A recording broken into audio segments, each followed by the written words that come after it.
El purgatorio. ¿Pensamos en el purgatorio? Mucho menos de lo que convendría. ¿Qué es el purgatorio? ¿Existe realmente? ¿Quiénes son los que están allí?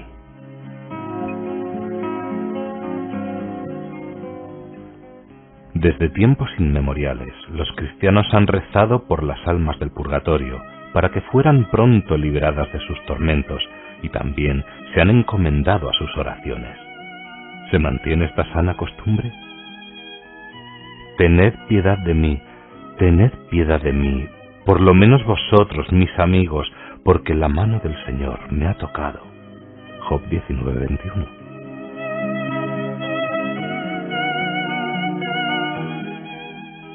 Esta es la conmovedora súplica que las almas del purgatorio envían a sus amigos en la tierra. No nos damos cuenta de lo que supone estar en el purgatorio, ni tenemos idea de los largos años que las almas pueden estar allí sufriendo horribles penas. Como resultado, hacemos poco o nada para evitarnos el purgatorio y aún peor, ignoramos a las pobres almas que están allí y que dependen enteramente de nosotros para ser auxiliadas. El mes de noviembre es un mes que la Iglesia dedica a rezar por las almas del purgatorio. Cada día iremos profundizando más sobre esta realidad.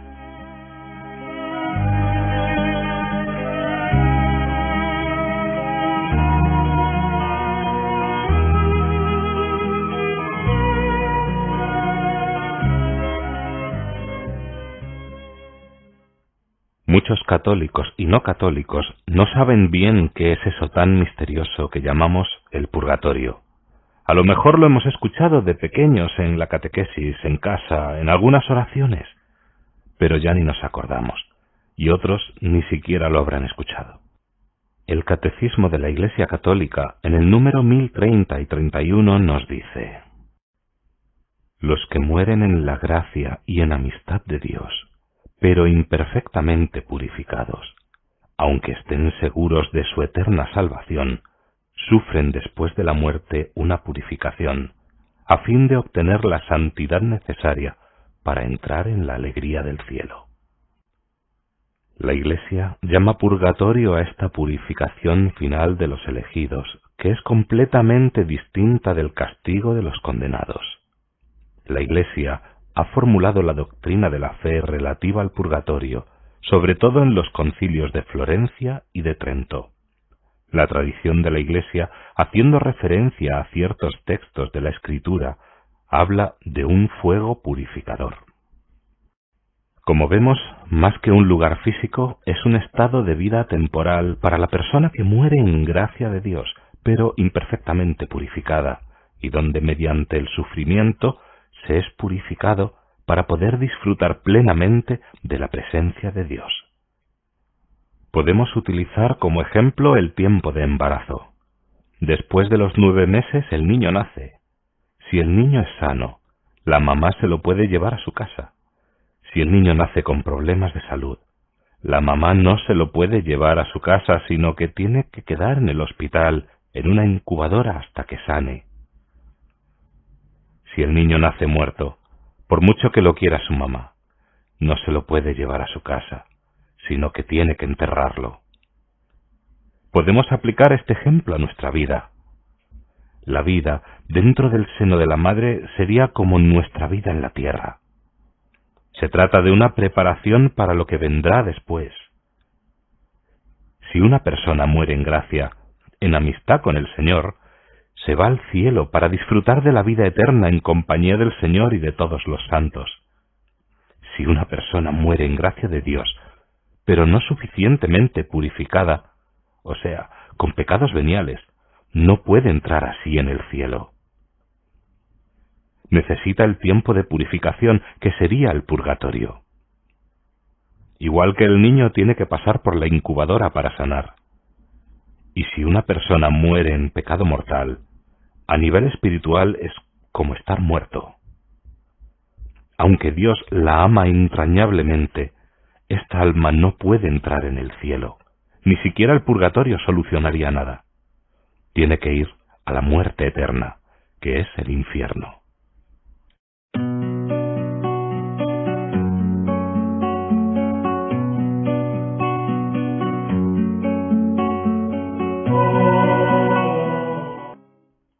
En el purgatorio se sufre como en el infierno, pero con la esperanza de que tendrá fin y luego vendrá la gloria eterna. Este sufrimiento se va aliviando al acercarse al fin. Ya hemos escuchado muchas cosas sobre el purgatorio. Ahora viene una pregunta muy importante. ¿Qué es lo que puedo hacer yo por las almas del purgatorio? Seguramente que todos nosotros tenemos algún familiar allí. Y aunque no lo tengamos, debemos compadecernos de las almas que allí se encuentran, de manera especial de aquellas de las que nadie se acuerda de rezar por ellas. Las almas del purgatorio no pueden merecer nada para ellas mismas, pero desde este mundo podemos abreviar sus sufrimientos.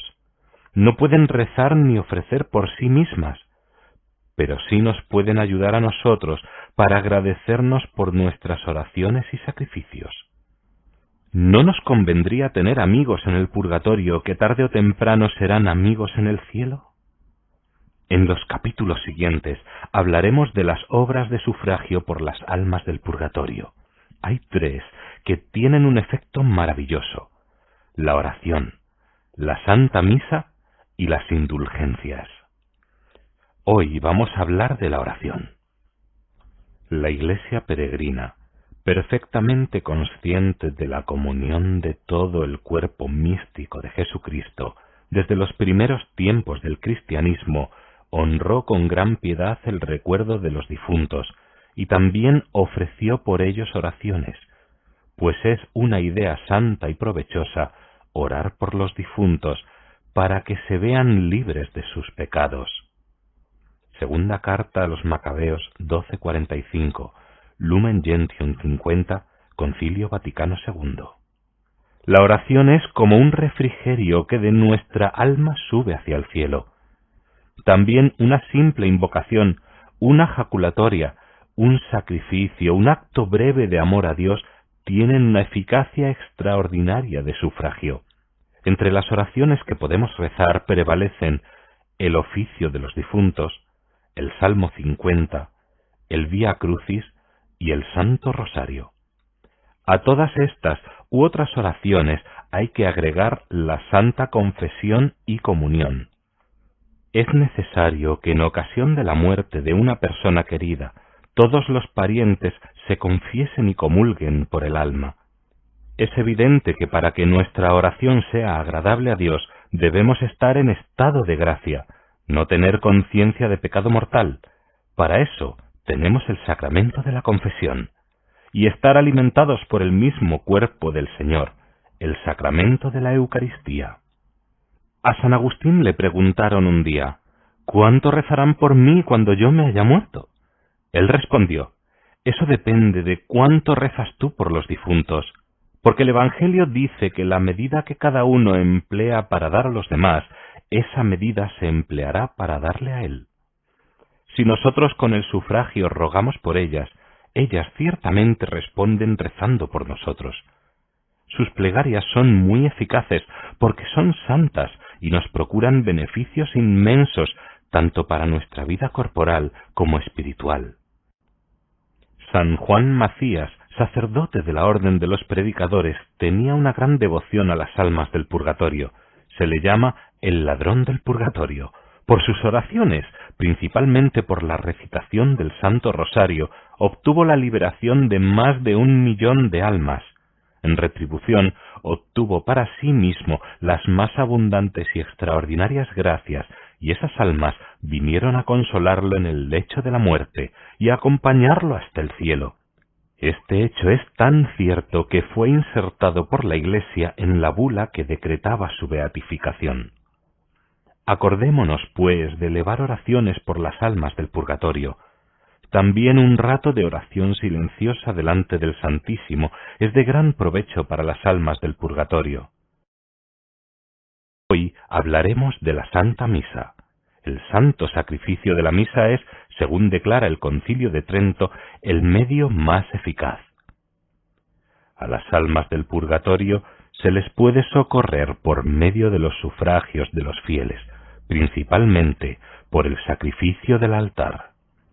Es el mismo sacrificio de Cristo en la cruz el que se ofrece al Padre durante la Santa Misa. Por eso no es extraño que sea este el medio más poderoso. Para comprender el valor de la misa, citaremos un ejemplo. Se cuenta que un alma santa, abrasada por el fuego del amor de Dios y llena del deseo de su gloria, exclamaba con frecuencia: Dios mío, yo quisiera tener tantos corazones y lenguas como hojas hay en los árboles, átomos en los aires y gotas de agua en el mar, para amaros y alabaros tanto como merecéis. ¿Quién me diera que yo pudiera disponer de todas las criaturas para ponerlas a vuestros pies, a fin de que todas se inflamasen de amor por vos, con tal de que yo os amase más que todas ellas juntas, más aún que los ángeles, más que los santos, más que todo el paraíso? Un día que ella se entregaba a estos dulcísimos transportes, oyó la voz del Señor que le decía: Consuélate, hija mía, con asistir a una sola misa con devoción, me darás toda esa gloria que deseas, e infinitamente más todavía. San Jerónimo decía que cada vez que se celebra la Santa Misa por un alma del purgatorio, aquel fuego tan abrasador suspende su acción y el alma cesa de sufrir todo el tiempo que dura la celebración del sacrificio. Y parecidamente, San Gregorio Magno, estando celebrando la misa, elevó la hostia y se quedó con ella en lo alto por mucho tiempo. Sus ayudantes le preguntaron después por qué se había quedado tanto tiempo con la hostia levantada en sus manos, y él les respondió: es que vi que mientras ofrecía la santa hostia a Dios, descansaban las benditas almas del purgatorio. ¡Qué grande es el valor de la misa, tan útil a la vez a los vivos y a los muertos! Aparte de este valor indiscutible que la misa tiene en sí, ayuda mucho si el que participa en ella está en gracia de Dios. Por eso, si realmente queremos ayudar a las almas del purgatorio, debemos también confesarnos para estar en gracia y así poder comulgar. Además, San Anselmo nos enseña que una sola misa, oída y celebrada por las necesidades de nuestra alma mientras vivimos, nos será más provechosa que 1000 celebradas después de nuestra muerte. Y como siquiera sabemos si alguien ofrecerá alguna misa por nosotros después de nuestra muerte, más nos vale ya desde ahora esforzarnos en asistir al menos a la misa dominical, pero si puede ser a misa diaria, para que el Señor nos asista, nos ayude y nos ilumine en el camino hacia Él. Y así, estando cerca de Él, es cuando mejor ayudaremos a nuestro prójimo y, por supuesto, también a las almas del purgatorio. Como vemos, cuando ayudamos a los demás y pensamos en ellos, nosotros mismos salimos enriquecidos, mientras que el que solo piensa en sí, al final, perderá hasta lo que cree tener, como nos dice el Señor en el Evangelio.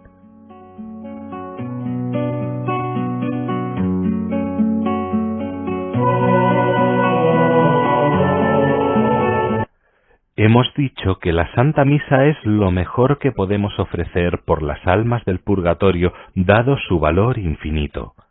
Nunca un enfermo fue tan consolado por un vaso de agua fresca como lo son nuestros difuntos cuando en la misa los rociamos místicamente con unas gotas de esta sangre divina. En efecto, estas almas santas son tan agradecidas a sus bienhechores que, estando en el cielo, se constituyen allí sus abogadas y no cesan de interceder por ellos hasta verlos en posesión de la gloria. En prueba de esto, contaremos lo que le sucedió a una mujer perversa que vivía en Roma. Esta pobre mujer, habiendo vivido de espaldas a Dios y despreocupada por su salvación, sólo se preocupaba en satisfacer sus pasiones, dedicada de manera especial a corromper a la juventud. En medio de sus desórdenes todavía practicaba una buena obra, y esa era mandar celebrar en ciertos días la Santa Misa por el eterno descanso de las almas del purgatorio. Efecto de las oraciones de estas almas santas, un día se vio de pronto sorprendida por un dolor tan grande por sus pecados, que de inmediato abandonó el lugar de pecado donde se encontraba y fue directamente a confesarse con un sacerdote. Al poco tiempo murió con las mejores disposiciones. Esta gracia tan repentina e inmerecida la fue concedida lo más seguro gracias a las misas que ella pidió que se celebraran por las almas del purgatorio. A San Juan de Ávila, sacerdote y gran predicador español, cuando se encontraba en los últimos momentos de su vida, le preguntaron qué era lo que más ocupaba su corazón y qué clase de bien deseaba que le proporcionase después de su muerte. «Misas», respondió el santo, «misas, misas».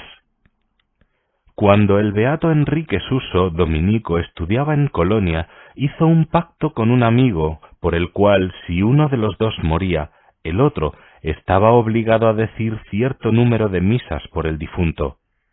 Acabados sus estudios, Suso se quedó en Colonia, mientras que a su compañero religioso lo enviaron a Suabia, hoy Alemania, donde murió al poco tiempo. Enrique se acordó de su promesa, pero como ya tenía encargadas otras intenciones de misas, reemplazó el santo sacrificio por la oración, el ayuno y otras mortificaciones. Al cabo de cierto tiempo se le apareció su compañero en lamentable estado y le dijo gimiendo: «¿Así mantienes tu palabra, amigo infiel?». Totalmente turbado, el padre Enrique le respondió temblando: «Perdóname, querido amigo, pero como no podía decir la Santa Misa por ti, recé y me sacrifiqué mucho con esta intención». «Esto no basta», le dijo el otro, «tu oración no es bastante poderosa para sacarme de estos tormentos. Me hace falta la sangre de Cristo, esa misma sangre que se ofrece en la misa. Si hubieras guardado tu promesa, ya hubiera salido yo de esta prisión de fuego, y si todavía me quemo en ella, es por tu culpa». El beato Suso quedó lleno de dolor y de espanto, y fue a ver a su prior, al que le contó la aparición. El prior le ordenó que celebrara lo más pronto la Santa Misa por su amigo. Así lo hizo, y al poco tiempo se le volvió a aparecer el difunto para anunciarle su liberación y prometerle su intercesión en el cielo. Si pudiéramos contemplar con nuestros ojos los torrentes de gracias que desde el altar se derraman sobre el purgatorio, con cuánto esmero nos esforzaríamos en procurar a esas almas el divino beneficio de la misa. Y no vale decir que somos pobres, pues si la pobreza nos pudiera quizá impedir hacer celebrar misas, no nos puede privar de oírlas, lo cual es un acto muy meritorio. Un hombre de Dios le dio el siguiente consejo a una pobre viuda que se quejaba de no poder hacer celebrar misas por su difunto marido: «Asista frecuentemente al santo sacrificio por él, y así se librará del purgatorio más pronto que con 1 o 2 misas celebradas a su intención». Asistamos pues a la Santa Misa para aumentar nuestra caridad y para ofrecerla por las almas del purgatorio, y añadamos también lo siguiente: cuando se inciensan las tumbas o se las asperja con agua bendita, las pobres almas reciben consuelo y alivio. Es porque la Santa Iglesia, por su bendición y oraciones, da a esta agua y al incienso la fuerza de servir como refrigerio en el purgatorio.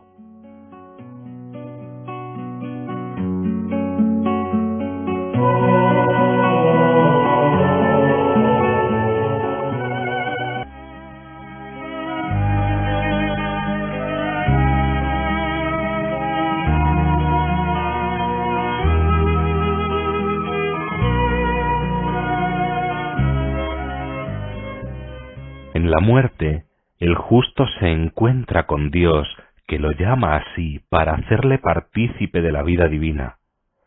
Pero nadie puede ser recibido en la amistad e intimidad de Dios si antes no se ha purificado de las consecuencias personales de todas sus culpas. De aquí viene la piadosa costumbre de ofrecer sufragios por las almas del purgatorio, que son una súplica insistente a Dios para que tenga misericordia de los fieles difuntos, los purifique con el fuego de su caridad y los introduzca en el reino de la luz y de la vida. Hoy vamos a hablar de la siguiente de las obras de sufragio, las indulgencias. ¿Qué son las indulgencias? La etimología latina de la palabra puede ayudarnos a entenderla. El verbo indulgeo significa ser indulgente y también conceder. La indulgencia es, pues, algo que se nos concede benignamente en nuestro favor. El Catecismo de la Iglesia Católica, en el número 1471, define así la indulgencia de una manera más precisa. Es la remisión ante Dios de la pena temporal por los pecados ya perdonados en cuanto a la culpa que un fiel dispuesto y cumpliendo determinadas condiciones consigue por mediación de la Iglesia, la cual, como administradora de la redención, distribuye y aplica con autoridad el tesoro de las satisfacciones de Cristo y de los santos. La indulgencia consiste en una forma de perdón que el fiel obtiene en relación con sus pecados por la mediación de la Iglesia. ¿Qué es lo que se perdona con la indulgencia? Todo pecado lleva consigo una culpa y una pena. Culpa es la ofensa hecha a Dios, pena es el castigo que dicha ofensa merece. La culpa de los pecados se borra a través de la confesión. La pena, llamada pena temporal, hay que expiarla en esta vida o en el purgatorio. En la vida se satisface con todo acto de amor de Dios y toda obra buena hecha en estado de gracia, así como a través de las indulgencias. Podemos poner una comparación. Imaginemos una intervención quirúrgica, un trasplante de corazón, por ejemplo. El nuevo corazón salva la vida del paciente. Se ve así liberado el enfermo de una muerte segura, pero cuando ya la operación ha concluido exitosamente e incluso cuando está ya fuera de peligro, subsiste la necesidad de una total recuperación. Es preciso sanar las heridas que el mal funcionamiento del corazón anterior y la misma intervención han causado en el organismo. Pues de igual modo, el pecador que ha sido perdonado de sus culpas, aunque está salvado, tiene aún que restablecerse por completo, sanando las consecuencias del pecado, es decir, purificando las penas temporales merecidas por él. La indulgencia es como un indulto, un perdón gratuito de estas penas temporales. Es como si, tras la intervención quirúrgica y el trasplante del nuevo corazón, se cerrasen de pronto todas las heridas y el paciente se recuperase de una manera rápida y sencilla. Ayudado por el cariño de quienes lo cuidan, la atención esmerada que recibe y la eficacia curativa de las medicinas. Es como borrar la cicatriz de la herida que el pecado ha dejado en el alma. Con las indulgencias podemos ayudar a los difuntos a borrar esa cicatriz. Las indulgencias se pueden ganar para uno mismo o aplicarlas a los difuntos, uno por indulgencia. Nunca pueden aplicarse las indulgencias a otras personas vivas.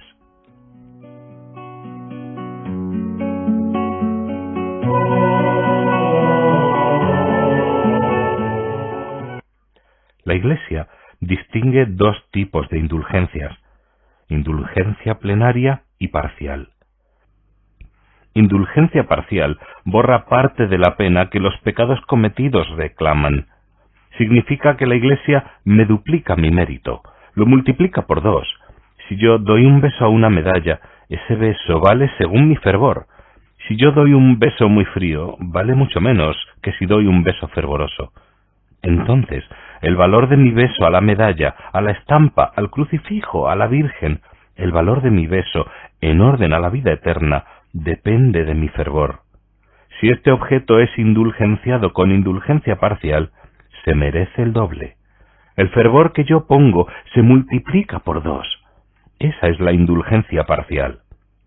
¿Y qué es la indulgencia plenaria? La indulgencia plenaria borra todo resto de pecado, dejando el alma dispuesta para entrar inmediatamente en el cielo.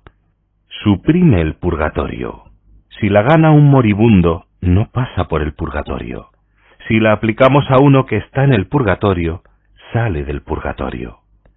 El Papa Pablo VI, en 1967, dictó normas sobre las indulgencias. Cada día se puede ganar una sola indulgencia plenaria y sin límite las parciales. Para ganar la indulgencia es necesario estar en estado de gracia y tener la intención de ganarla. Por la comunión de los santos podemos socorrer a los difuntos.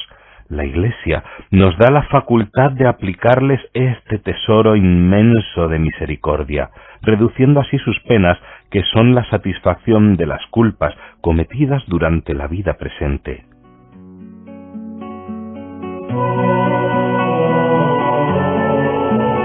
Cada día rezaremos una oración que el Señor dictó a Santa Gertrudis, una santa religiosa alemana del siglo XIII, prometiéndole que cada vez que rezara esta oración, él libraría 1000 almas del purgatorio.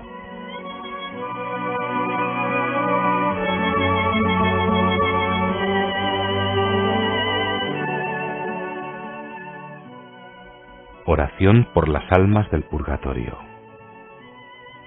Padre eterno, yo te ofrezco la preciosísima sangre de tu divino Hijo Jesús, en unión con las misas celebradas hoy día a través del mundo, por todas las benditas almas del purgatorio, por todos los pecadores del mundo, por los pecadores de la Iglesia Universal, por aquellos en propia casa y dentro de mi familia.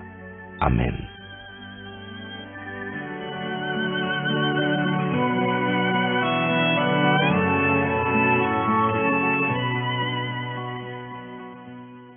Santo Tomás dijo en su obra sobre el credo: debemos ayudar a los que se hallan en el purgatorio.